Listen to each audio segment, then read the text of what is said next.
बिस्मिल्लाहिर्रहमानिर्रहीम। अस्सलाम वालेकुम। क्या हाल चाल है आप सबके? ठीक है, उम्मीद करती हूँ सब ठीक होंगे, खुश होंगे और आबाद होंगे। और सबको जी ईद का दूसरा दिन भी मुबारक हो। वैसे कुर्बानी वाली ईद तो 3 दिन ही होती है ना, लोग 3 दिन कुर्बानियाँ करते हैं और इंजॉय करते हैं, और हमें ईद इंजॉय करनी भी चाहिए। और साथ ही जी हम जो दावत पे गए थे, और ये बहुत अच्छी फैमिली ने ये सारा अरेंजमेंट किया हुआ था। बहुत ज़बरदस्त खाना था, मज़े का था, स्पेशली बच्चों ने भी इंजॉय किया था, और सारी जो चीज़ें बनाई हुई थी ज़बरदस्त थी। और साथ ही जी मेरे घर में मेरे हस्बैंड के फ्रेंड आ रहे थे, फैमिली थी, और मैं उनके लिए भी खाना बना रही थी। मैंने कहा चले वो भी आपके साथ शेयर करते हैं। तो प्याज मैं काट रही थी यहाँ पे और सोच रही थी कि ईद भी कैसी चीज़ होती है। आते हुए हम लोग इसकी इतनी तैयारियां करते हैं, सारा हम कपड़े कौन से पहनेंगे, जूते कौन से पहनेंगे, साथ ज्वेलरी मैच, चूड़ियाँ मैच, हर चीज़ हम लोग सही सेटिंग करते हैं। और जब ईद आती है तो पता ही नहीं चलता, ऐसे लगता है 2 घंटे के अंदर अंदर ईद गुजर गई है। तो मैं सोचती हूँ कि जितनी हम लोग तैयारी करते हैं, कम से कम उतनी देर तो ईद रह लेना। एंजॉय करने का टाइम आता है तो रात हो जाती है, तो फिर क्या करें हम लोग। बच्चों ने भी इतना ज़्यादा वो किया होता है ना कि वो भी थके हुए होते हैं, और ईद पे ना अजीब सी थकावट होती है। हालांकि हम लोग बहुत ईजी और बहुत रिलैक्स होते हैं। आई डोंट नो ये क्यों हमारी टांगों में दर्द होना शुरू हो जाएगा, अजीब सी नींद आना शुरू हो जाएगी, थकावट शुरू हो जाएगी। हालांकि ना घर में हम लोगों ने कुकिंग की होती है ना कुछ, वो तैयारी में ही शायद थकावट बन जाती है कि समझ ही नहीं आती। अच्छा जी, ये जो मेरे हस्बैंड के फ्रेंड थे ना, उनकी जो दावत थी ना, उन्होंने स्पेशली बोल के कहा था कि चिकन की कढ़ाई बनानी है, क्योंकि वो जो है ना चिकन के लवर्स हैं। तो मैंने सोचा चले ठीक है, उनके लिए बेहतर रहेगा। तो फिर ये मैंने चिकन की कढ़ाई बनाई थी, साथ ही मैंने बिरयानी, उन्होंने बोला था ये 2 चीज़ें हमारी मोस्ट बनानी है, और उन्होंने यही बोला था कि 2 चीज़ों के अलावा और कुछ भी ना हो। तो मैंने कहा सही है, जो आपका हुक्म।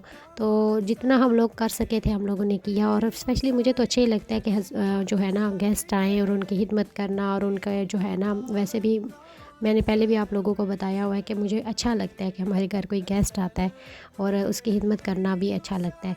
और खुश होके कहते हैं मेहमान को जाना चाहिए, जब वो आपके घर आता है तो खुशी के साथ उसको अलविदा करें। सबसे पहले जी मैंने प्याज लिए थे, उनको रफली काट के, और मैंने उसमें टमाटर डाले थे, उसमें अदरक लहसुन डाल के मैंने उसकी प्यूरी बना ली थी। फिर मैंने चिकन को जो है ना तेल में मैंने फ्राई किया है। जब हल्का सा उसका रंग चेंज हुआ है, पानी ड्राई हुआ है, तो वो सारी प्यूरी मैंने इसमें शामिल किया और अच्छी तरह इसको भुना है। और इसमें अब जी सारे मसाले ऐड करूँगी, जिसमें मैंने लाल मिर्च पाउडर, हल्दी पाउडर, ज़ीरा पाउडर, और उसके अलावा धनिया पाउडर थोड़ा सा शामिल करके इसको अच्छी तरह नमक डाल के अच्छी तरह भुनाई कर लेनी है, अब जब तक इसका पानी ड्राई नहीं हो जाता। और ये जो चिकन कढ़ाई है ना, बहुत ज़बरदस्त सी बनती है। और एंड पे जी इसको जब रेडी हो जाएगा, सारा मसाला वगैरह हम लोग भून लेंगे, तो मैंने इस पे अदरक और जो है ना धनिया इसमें डाल लूँगी। और गरम मसाला लाजमी डालिएगा, इससे बहुत अच्छी खुशबू आती है, और जो टेस्ट होता है ना वो गरम मसाले से ही आता है। और साथ ही जी बिरयानी की भी फटाफट तैयारी करेंगे। प्याज को मैंने ब्राउन करना है। प्याज को हमेशा कच्चा मत जो है ना रखें, उसमें गोश्त कुछ लोग डाल देते हैं और बिरयानी ऐसे कच्ची पकी रेडी हो जाती है। तो इसके लिए आपको ब्राउन थोड़े से प्याज करके उसमें आप गोश्त को भूनें, अदरक लहसुन का पेस्ट डालें, टमाटर की प्यूरी डाल के इसको अच्छी तरह आप लोग गला लें। जब गल जाएगा तो इसमें नमक डालें, मसाले डालें, और मैंने इसमें जी बिरयानी का मसाला डाला था और हल्दी पाउडर डाल के इसको अच्छी तरह मिक्स करूँगी, और इससे खुशबू पूरे किचन में फैल गई थी।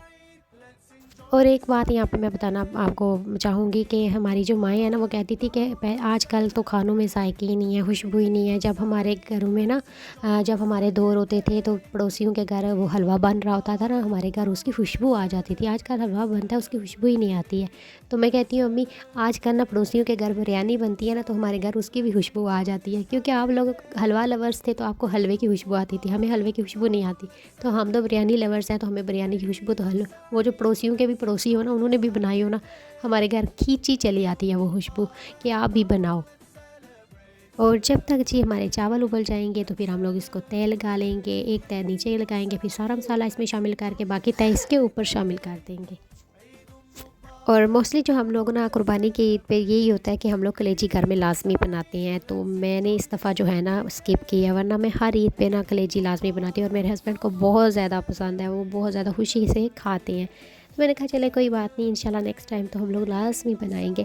और यहाँ पे देखिए जी बिरयानी की तय लगाने के बाद जी मैंने इसकी घी डाला है, और घी डालने के बाद इसको अच्छी तरह हम लोग है दम पे रख देंगे। और दम पे रखने के बाद फिर जी खुद को रेडी शेडी कर लेंगे, और फिर बाद में हम लोग ये जो है ना दम खोलेंगे, और हमारे चावल देखें किस तरह अच्छी सी बिरयानी हमारी रेडी हो गई है। और खुशबू भी बहुत ज़बरदस्त सी आ रही थी। मैंने कहा जब तक मेहमान आएंगे तो हम लोग ये प्लेटर में डाल लेंगे। अच्छा जी, किडनी बीन्स जो मेरे हस्बैंड को बहुत ज़्यादा पसंद है और स्पेशली मैं उनके लिए ही बनाती हूँ। मुझे इतनी ख़ास पसंद नहीं है दाल, दूसरी दालें मैं खा लेती हूँ, लेकिन ये मुझे इसका पता नहीं टेस्ट क्यों नहीं पसंद। हालाँकि इंडिया में ये राजमा के तौर पे जानी जाती है और बहुत ज़्यादा लोग इसको खाते हैं, बहुत क्रेज़ है इनको। और अच्छा जी, मैंने इसको अच्छी तरह वॉश करके इसको प्रेशर कुकर में 30 मिनट के लिए अच्छी तरह उबाल लिया था, और उबालने के बाद जी इसको मैंने रख लिया आराम से, और फिर जी सारा मसाला भून लूँगी, अदरक लहसुन का पेस्ट और प्याज हल्के ब्राउन करके इसमें टमाटर, अदरक लहसुन और उसके अलावा सब्ज़ मिर्चें और बाकी सारे मसाले जो हम नॉर्मल घर में शामिल करते हैं, वो सारे मसाले शामिल करके इसमें अच्छी तरह भुनाई कर लेंगे, और बहुत ही ज़बरदस्त इसका फ्लेवर आता है इस तरह। और अच्छा सा थोड़ा सा पानी डालें और अच्छी तरह इसकी भुनाई करें। भुनाई बहुत ज़रूरी है, जब तक कि आपका मसाला अच्छी तरह भुनेगा नहीं तो समझे आपके खाने में टेस्ट भी नहीं आएगा।